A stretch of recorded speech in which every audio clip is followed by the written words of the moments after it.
Ask Dan Schneider. I was recently asked in an email by someone named Bob, who basically asked, Dan, I know that you have written about liking Valerie Bertinelli and Megan Follows when you were young, but you've never given your opinion that I know of in print about Marilyn Monroe, other than you think that she didn't have any talent.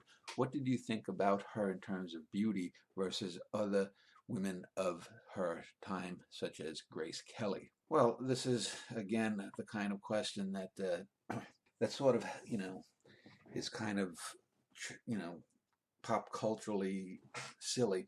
You know, I have stated that Marilyn Monroe uh, had no real acting talent. She couldn't sing a lick.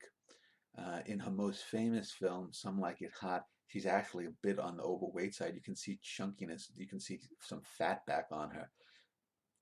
I don't think she was ugly. I think she was better when she was a brunette, better looking at least. I can understand, especially at mid-century, 20th century, uh, why she was considered beautiful or attractive.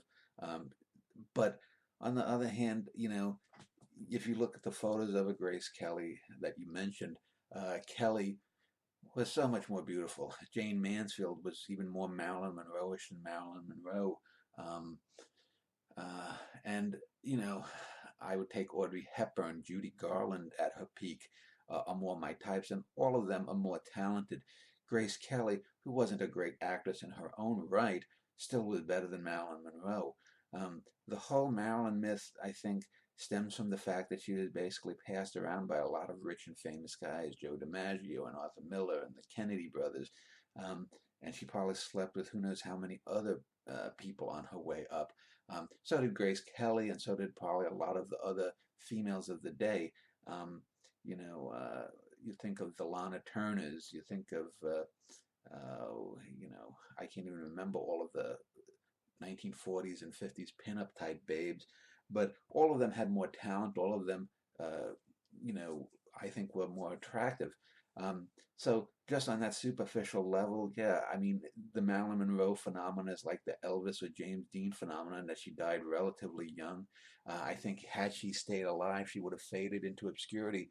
Something like an Anna Nicole Smith, if she was still alive, she'd be in her mid to late 80s now, and I think most people would be sort of rather bored with her. And, when she died, she probably would have been long faded. Anyway, that's my take on Marilyn Monroe for what it's worth. I can't say I've given her much thought other than in answering this question. So thanks for the question.